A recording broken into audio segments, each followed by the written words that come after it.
Welcome back after the break. एक तरफ महंगाई का ये तूफान है और दूसरी तरफ हुकूमत की साख के ऊपर बड़े बड़े सवालिया निशान मौजूद हैं। फॉर्म 45 आखिर मुस्लिम लीग नून क्यों नहीं पेश करना चाहती मुख्तलिफ ट्रिब्यूनल्स में? आज जाहिर है कि हम पहले हिस्से में डिस्कस कर चुके कि जो ट्रिब्यूनल्स के हवाले से फैसला पाकिस्तान की सबसे बड़ी अदालत से आया, जहां पर जो अभी नई बनने वाली chief justice Lahore high court हैं उनके और चीफ इलेक्शन कमिश्नर के दरमियान मशावरत होगी। तो क्या यही ट्रिब्यूनल्स कंटिन्यू करेंगे पंजाब में या डिफरेंट ट्रिब्यूनल्स जो हैं वो बना दिए जाएंगे? ये अभी आना बाकी है। लेकिन उज़्मा कारदार साहिबा, मरियम नवाज साहिबा के हल्के में हमने देखा जस्टिस अनवार हुसैन जो ट्रिब्यूनल हैं बनाए गए, जस्टिस शहजाद मलिक साबिक chief justice Lahore high court की तरफ से, उन्होंने फॉर्म 45 मांगे।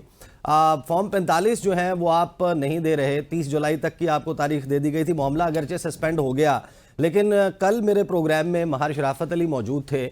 उन्होंने तो 102 पोलिंग स्टेशंस तमाम के तमाम उनके फॉर्म 45 लहरा दिए। उसके मुताबिक आपकी चीफ मिनिस्टर 800-900 वोटों से हारी हुई हैं। आप उनको क्यों काउंटर नहीं करते अपने दुरुस्त फॉर्म 45 अगर हैं वो सामने रखकर? देखें, ये इलेक्शन ट्राइब्यूनल जो है वह बिल्कुल हमारे पास ये सारे सबूत हैं, कोई मसला नहीं है, वो सब जमा हो रहे हैं और ये इलेक्शन कमीशन से आपको बिल्कुल वहां से भी मिल जाएंगे। और मैं तो वहां पे 119 में खुद मौजूद थी जहां पे कैंपेनिंग चल रही थी। बहुत मैं 159 की बात कर रहा हूं। पीपी आप कौमी असेंबली के हल्के की बात करिए। मैं सूबाई असेंबली का हल्का पीपी 159 की बात कर रहा हूं। 159 की बात कर रहे हैं? जी 159। नहीं, वहां पे भी मरियम नवाज साहिबा जो है वो बिल्कुल जीती हैं वहां पे। और वो कम से कम 25 हजार वोटों से जीती हैं। और ये ट्राइब्यूनल में सारा सबूत जो है वो चला जाएगा और जो ट्राइब्यूनल फैसला करेगा उससे पता चल जाएगा। इंशाल्लाह ताला जीत उनकी है और वो 2/3 मेजॉरिटी से वो चीफ मिनिस्टर बनी है। ये ऐसे ही खामखा इन्होंने कभी एक स्क्रीनशॉट कभी दूसरी बगैर साइन किए हुए, कोई इनके पास होते नहीं है फॉर्म, जाके स्क्रीनशॉट्स जाके दिखाते हैं। और लेकिन उज़्मा कारदार साहिबा, माजरत के साथ 8 फरवरी को इलेक्शन हुआ था, आज 4 जुलाई 2024 है, 85 दिन बनते हैं। कोई एक हल्का पूरे पाकिस्तान में बता दें जिसका फॉर्म 45 अजमल जामी साहब, आप गुब्बारे मत छोड़ें। देखिए, 8 हल्के हुए हैं जिसमें रिकाउंटिंग हुई थी और जब रिकाउंटिंग हुई है तो वो हल्के हमारे पास आ गए हैं, वो भी हल्के ये लोग हार गए हैं। 8 की कम से कम रिकाउंटिंग की गई है, धांधली की गई। अच्छा, मैं अजमल जामी साहब 85 दिन कोई एक हल्का बता दें जहां के फॉर्म 45 आपने मुस्लिम लीग नून के देखे हों अपनी आंखों से, इनके किसी बंदे ने कि यार ये मेरे हल्के पे एतराज है, मैं इनके मुंह पे मारता हूं फॉर्म 45। मैं इसलिए हाथ लहरा रहा था चूंकि मोबाइल फोन के जरिए मैं स्काइप से जुड़ा हूं, तो प्रोबेबली मोबाइल फोन ज्यादा एआई सेंसिटिव है, तो उसने जेस्चर समझा कि शायद मैं विक्ट्री का साइन लहरा रहा हूं, तो उसने गुब्बारे छोड़ दिए। मैं आपसे अर्ज ये कर रहा हूं कि मैं आपसे, मोहतरमा से और आपके पैनलिस्ट से ये पूछना चाह रहा हूं कि आप तीनों हजरात जरा फॉर्म 45, फॉर्म 46 और फॉर्म 47 का फर्क बयान कर दें। और दूसरा ये बता दें कि इस्लामाबाद के 3 हल्कों में मुस्तफा नवाज खोकर साहब के फॉर्म 45 और दीगर 3 जो पीटीआई के लोग थे उनके फॉर्म 45 में क्या सिमिलरिटीज थी? ये अगर आप तीनों जवाब दे दें तो मसला हल हो जाएगा। वो एक जैसे हैं। अब मैंने खुद अपनी आंखों से देखे हैं। मुस्तफा नवाज खोखर के मैच करते हैं अली बुखारी के साथ भी, वो क्योंकि 2 हल्कों से लड़ रहे थे, और शोएब शाहीन साहब के साथ भी। इसके अलावा जो यहाँ पर टीएलपी के कैंडिडेट हैं या जमात इस्लामी के लोग हैं या इवन कुछ लोग ये भी कुछ पीपल्स पार्टी के फॉर्म्स भी सर्कुलेट कर रहे हैं, वो तो सारे मैच कर रहे हैं। मुख्तलिफ है तो सिर्फ नून लीग का मुख्तलिफ है, या फिर वो जो इलेक्शन कमीशन की वेबसाइट के ऊपर गालिबन 6 मार्च को ब्रीफली अपलोड हुआ था और फिर वो उतार लिया गया था। मस्ती खेल साहब, फॉर्म 45 की कहानी कजिया ख़त्म होगा नहीं होगा? नकवी साहब, मेरी बहन ने अभी फरमाया है कि मैं हाईली क्रेडिबल सोर्सेस से आपको बता रहा हूँ, वो अल्लाह अल हक है और एक दिन आप देखेंगे कि ये चीज़ें मंजर आम पे आएंगी। पूरे पाकिस्तान में मुस्लिम लीग नून सिर्फ 17 सीटें जीती है नेशनल असेंबली की। अच्छा। और 25 सीटें ये जीते हैं पंजाब में। और ये धांधली करके ये धांधली करके, ये न कोई इलेक्शन थे न कोई सिलेक्शन थे, ये ऑक्शन थे जी। इनको इलेक्शन कहना इलेक्शन की तौहीन है।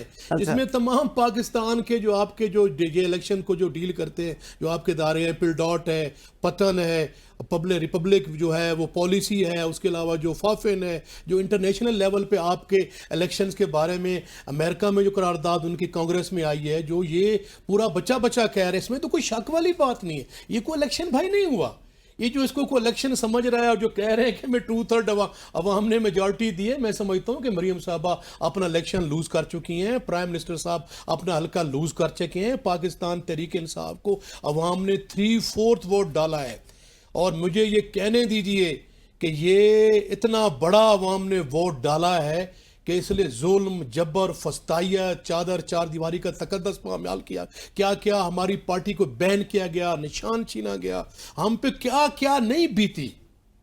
इसको मैं समझता हूं कि ये जो कहते हैं, ये पाकिस्तान एक बेआईन सरजमीन बन चुका है, जहां पे आप जब हम प्राइम मिनिस्टर इमरान खान ने और हमारे चीफ मिनिस्टर साहब ने असेंबली डिसॉल्व की थी, तो सुप्रीम कोर्ट ऑफ पाकिस्तान का कहना किसी ने नहीं माना जी। कैसी कैसी जमहूरियत की बात कर रहे हैं, किस आइन की बात कर रहे हैं जी। सही, उसका कहना किसी ने नहीं माना। अजमल जामी, मुझे ये बताएं, ये कंपनी चलेगी नहीं चलेगी? बिजली के मैं आपसे जवाब लेता हूं पहले अजमल जामी साहब, कंपनी चलेगी नहीं चलेगी, बिजली के बिल जहन में रखें, बजट के बाद जो कुछ जो टैक्सेस की भरमार है, जो कीमतें जा रही हैं ऊपर, ये सब सामने रखें।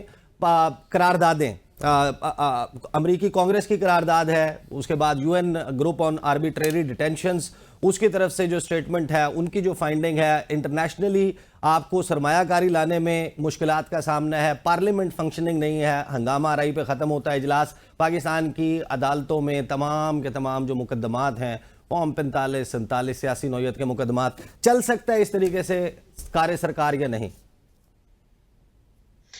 देखिए, ये बहस तो हम तब भी करते थे जब इमरान खान साहब की गवर्नमेंट थी, कंपनी चलेगी या नहीं चलेगी।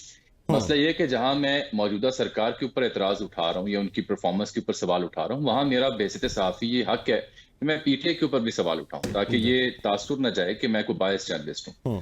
मेरा मुद्दा ये है कि आप यूएन में जो करारदाद है वर्किंग ग्रुप की, आर्बिट्री वर्किंग ग्रुप की, उसकी अगर आप बात करते हैं तो उसी ग्रुप ने रशिया के बारे में भी एक करारदाद दी है, और वो वहां पे एक एक्टिविस्ट हैं जो जिसके ऊपर यूएन प्रेसिडेंट के जो स्पेशल एनवॉय हैं, उन्होंने ट्वीट किया हुआ है कि जी रशिया इनको आजाद करे। वो एक जो एक्टिविस्ट हैं, इवान ग्रेचुविक उनका नाम मुझे भूल रहा है क्योंकि रशियन नाम बड़े पेचीदा होते हैं, तो वो उनके ऊपर भी उन्होंने उसी आर्बिट्री ग्रुप ने एक कमेंट किया हुआ, जिसके ऊपर जो यूएस के प्रेसिडेंट के स्पेशल एनवॉय हैं उन्होंने ट्वीट किया हुआ है, जिसकी वजह से जुल्फी बुखारी ने एतराज किया कि जनाब अली एन उसी दिन इसी वर्किंग ग्रुप ने इमरान खान की बात की, तो आप उसे तो वेलकम करें, हमें नहीं कर रहे। एक बात ये। दूसरी बात ये कि हाउस ऑफ रिप्रेजेंटेटिव में जब आप 368 वोटों के साथ ओवरवेलमिंग करारदाद को अपने हक में फेवर करते हैं, उसके ऊपर आप कहते हैं कि देखिए दुनिया हमारे हक में आवाज बुलंद कर रही है, और वहां आप एब्सोल्युटली यस कहते हैं, तो फिर आप उसी हाउस ऑफ रिप्रेजेंटेटिव की या कांग्रेसमैन की या यूएस स्टेट गवर्नमेंट की या बाइडेन की या ट्रंप की जो पहला मुबाहिसा हुआ है, उसमें जो फलस्तीन के बारे में दोनों सदारती उम्मीदवारों ने या हाउस ऑफ रिप्रेजेंटेटिव ने जो गुफ्तगू कर रखी है सफाई से मिटाने के लिए, और हर मुमकिन कोशिश करेंगे तमाम वो हथियार दिए जाएं इसराइल को कि वो हमास का खात्मा कर सकें, उसके ऊपर मेरे तहरीक इंसाफ के दोस्त क्या कहते हैं? क्या उसके ऊपर भी एब्सोल्युटली यस कहते हैं? ये इनके तजादात हैं। नहीं, मैं इसकी जामिल साहब, मैं बिल्कुल ये उनकी पार्लिमान है, हमारा तो उनसे कसूर नहीं है ना भाई, हम उन पे इम्पोज नहीं कर सकते क्या कर रहे हैं क्या नहीं कर रहे। मैं कतन इस मुद्दे पे ये प्रोटेस्ट करता हूँ, हम फलस्तीन के हक में इमरान खान का नुक्ता वाज़ेह। मेरी बात तो पूरी होने दें, मेरी बात तो पूरी होने दें, मैं भी क्लैरिटी कर दी, मैंने बात पूरी होने दी। नहीं, मेरी बात तो पूरी होने दें हजरत, मेरी बात। सना साहब पुराने जानने वाले हैं, मैं इनका बड़ी इज्जत करता हूँ। मैं सना साहब आपसे ये अर्ज नहीं कर रहा कि मैं आपके ऊपर तनकीद ये नहीं कर रहा कि आप अपने हक में जो आवाज बुलंद करें वो गलत है। मैंने 2 मिसालें दी हैं, मैंने आपको इंपेरिकल 2 एविडेंस दिए हैं। जितनी एफर्ट आपने यूएन वर्किंग ग्रुप के ऊपर की, जितनी एफर्ट आपने हाउस ऑफ रिप्रेजेंटेटिव के ऊपर की, उससे इंतहाई 0.5% एफर्ट अगर आप करते विद इन दिस पाकिस्तान, चाय के कप के ऊपर on the table political engagement अगर आप करते, तो things would have been different. क्योंकि अगर आपको धांधली की शिकायतें जो जेन्युइन है, मैंने सर्वेज किए हैं, इलेक्शन सर्वेज, बाय इलेक्शन से लेके जनरल इलेक्शन के भी कवर किए हैं, आई एग्री विद यू, मैं वाउच कर सकता हूं कि प्रॉब्लम हुई, वो चीजें, वो फैसिलिटीज पीटीआई को नहीं थी जो आम सियासी जमात को थी। मैं ग्राउंड ही नहीं था सर, ग्राउंड ही नहीं था। लेकिन जो फैसिलिटी छोटा लफ्ज है। आपने जो आपने एफर्ट्स यूएन आर्बिट्री ग्रुप ने की या हाउस ऑफ रिप्रेजेंटेटिव के लिए की, उससे कहीं कम, सिर्फ 0.5%, अगर पॉलिटिकल लीडरशिप आपकी डेड एंड पे जाने की बजाय पॉलिटिकल इंगेजमेंट का वेपन यूज करती, जो कि हमेशा से सॉल्यूशन रहता है, क्योंकि डेड एंड कभी भी कौमों को आगे लेके नहीं जाता। आपको पॉलिटिकल इंगेजमेंट यहां भी करनी चाहिए थी, यहां सही, पॉलिटिकल एंगेजमेंट में मैं जवाब लेता हूं। यूएन में लॉबिंग कर सकते हैं, यूएन में लॉबिंग कर सकते हैं, अगर आप हाउस ऑफ रिप्रेजेंटेटिव की लॉबिंग कर सकते हैं, व्हाई नॉट हियर? जामी भाई, मैं जवाब लेता हूं इसके ऊपर पॉलिटिकल एंगेजमेंट पे, लेकिन पहले उस्मा कारदार साहिबा, सनाउल्लाह मस्ती खेल साहब की गुफ्तगू का आप जवाब देना चाह रही थी। जी देखें, बात सारी ये है कि इन लोगों ने एब्सोल्युटली नॉट को बिल्कुल एब्सोल्युटली यस करके अमेरिका के जूते चाट के इन्होंने पूरे इंटरनेशनली पाकिस्तान के इमेज को डैमेज करने की कोशिश की है।